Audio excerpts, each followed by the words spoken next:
Right, this is my first video of recipes. This is one of your favourite. This is a good starter. It's Haggis Pakoras. Now, this is the ingredients for the batter. We love battered things in Scotland. We even batter pizzas, believe it or not. Right, I'll go the quantities later. Like, right, you've got minced garlic, fenugreek, ginger paste. Now it's not worth making your own paste, just buy it.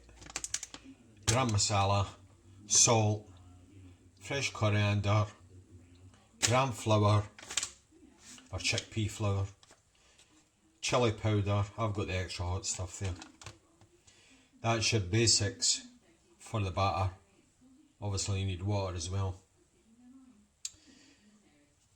Right, what we want first is 150 grams of the chickpea flour. So I put that in. You don't have to sift it or anything like that. This makes quite a lot of batter, like. So what I sometimes do is I make a big batch of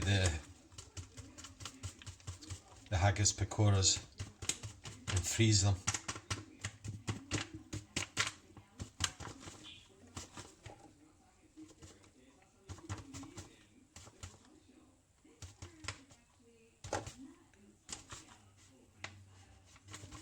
Doesn't have to be exactly. That's in 138 grams, that's enough. Right, so we've got that. Now you want a teaspoon each of ginger paste and a teaspoon of the garlic paste. So we can ditch that. Just give that a little stir. Oh, I love the smell of that. We'll not be bothered with vampires here tonight. Right, so in fact I always put a wee bit extra.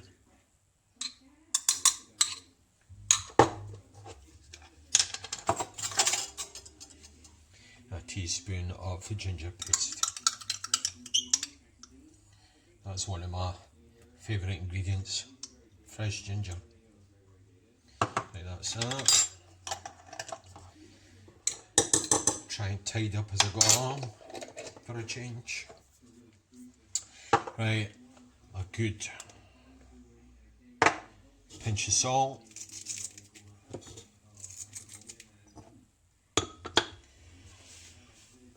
Half a teaspoon of red chilli powder. Red chilli powder.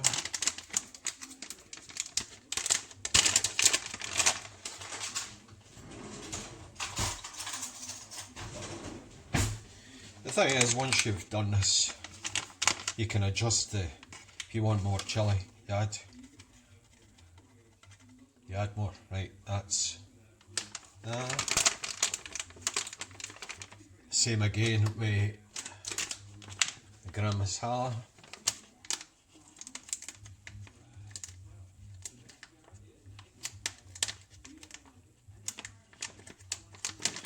Get the packet open.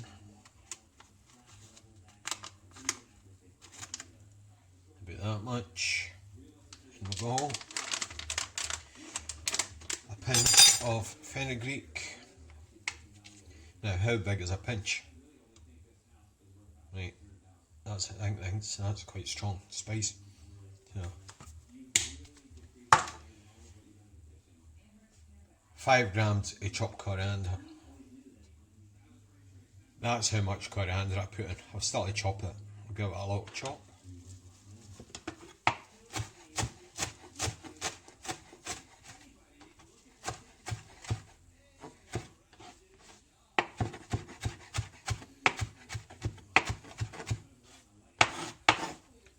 Just roughly chopped. And with that,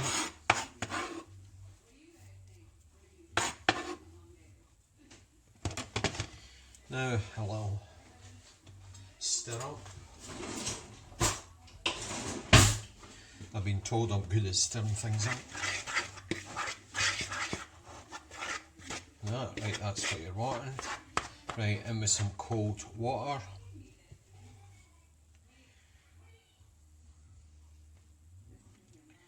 Now just put enough into, I don't actually measure it, you just know when it's right.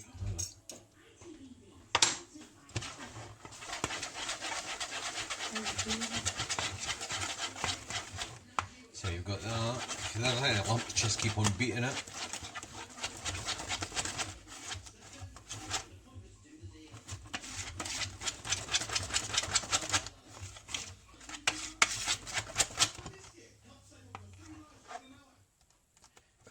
That's maybe just a wee bit thick. Can I get in when you're not talking? Right, that was a wee interruption there. Had to move for the wife getting into the freezer for the ice.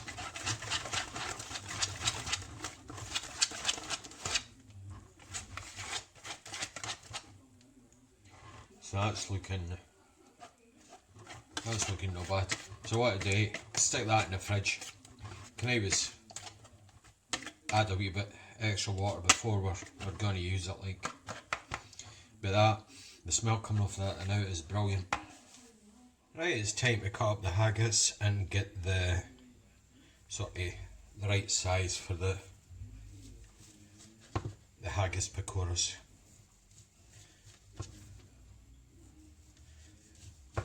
Right, this is me just getting a rough cut then out.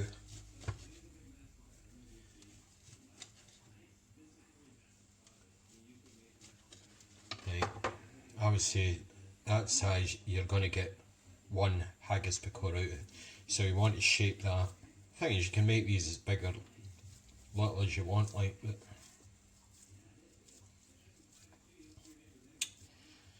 that's maybe about the size, I reckon, a golf ball. Not as big as a golf ball. Some folk probably say a golf ball's tastier.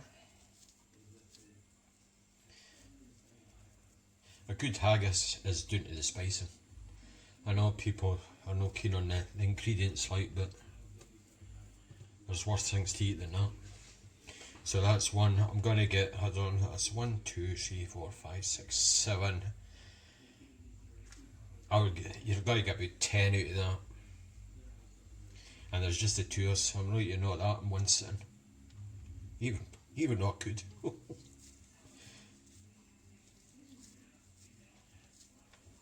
Right, I'll go ahead and make the rest of them. The thing is, if you're doing this and it starts to all crumble, just bind it all together again. And you have to compress it well into a ball, because if you didn't, you wouldn't want it to all fall apart in your deep fat fryer. Yeah. Plus, you have to treat haggis as a raw meat product. So you're not wanting any cross-contamination. That's why I'm doing this on a red chopping board. You're not wanting any cross-contamination with any of your cooked stuff. A lot of butchers keep that beside the raw meat, I believe. Right, I'll go up with the rest of these. Right, that's 11 I got made out of that batch. The thing is, if you've got any little scraps like that left, I usually add it in. Just add it in. Right, next step is cook them. Next step with the Haggis Pakoras, deep fat fry them. I've got the oil, 170 degrees, just vegetable oil. I had to put a wee drop more water in that. That's about the right consistency. That. Got them. Got something to drain them on. Now what you have to watch here is they didn't stick to your basket. That's disaster time. Now I'm going to try and do this. Right, we'll get some of the Haggis Pakoras in there.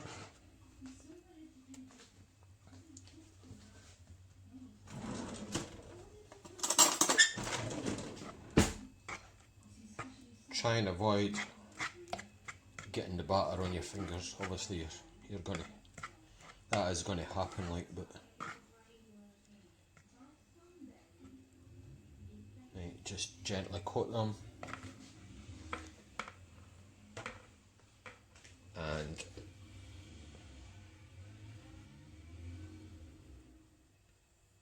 straight into the fryer.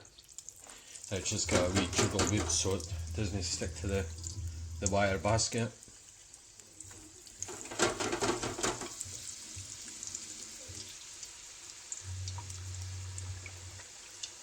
Now time wise, I do these in sort of batches for about, these go on for about 3 minutes to start with. Right. Or even a couple of minutes. That just sort of sets the batter. Right. There's scraps. Right, see that? So basically, I'll see if I can lift these out with a slotted spoon, whatever I've done with it.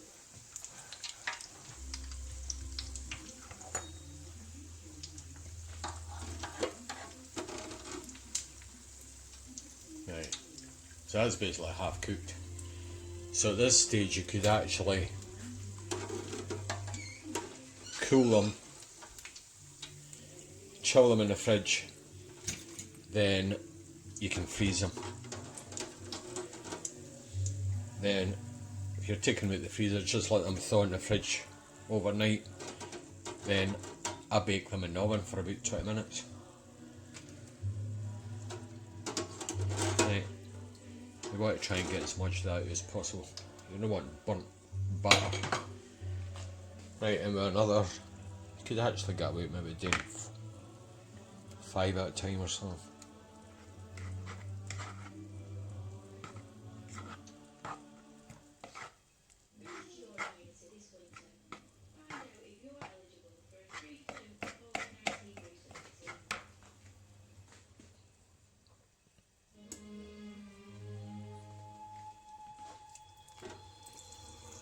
Right, just a wee shake about. Just watch you didn't burn your fingers on oil. Like that.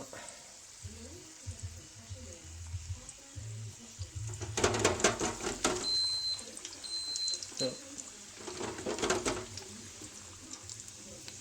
And with the last 3, if I could be bothered I would do more, like I've put the rest of that haggis in the fridge.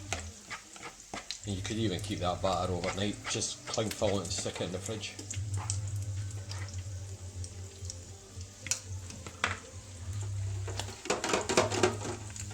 Looking good.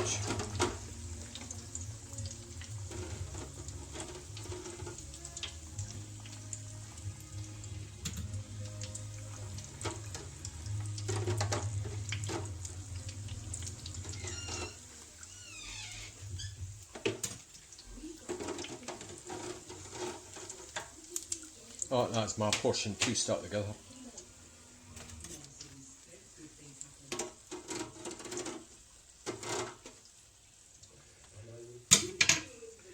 Right, the last 3. You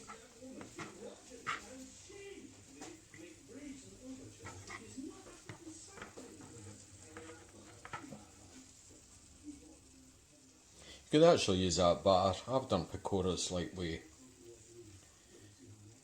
broccoli and things like that. Just experiment. That's what cooking's about. Yeah. And don't shake too much of the batter off, or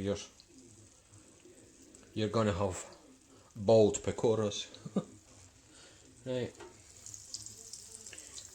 Bald pakora.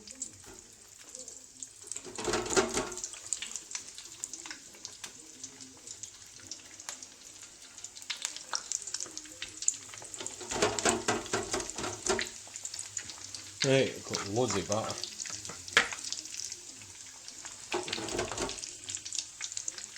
I do it like this because I've got a chicken curry to make.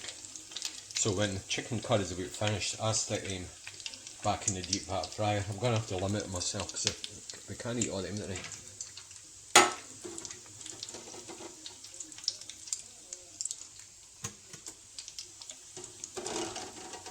Just reduce the temperature of the oil until I'm ready. That one's trying to escape.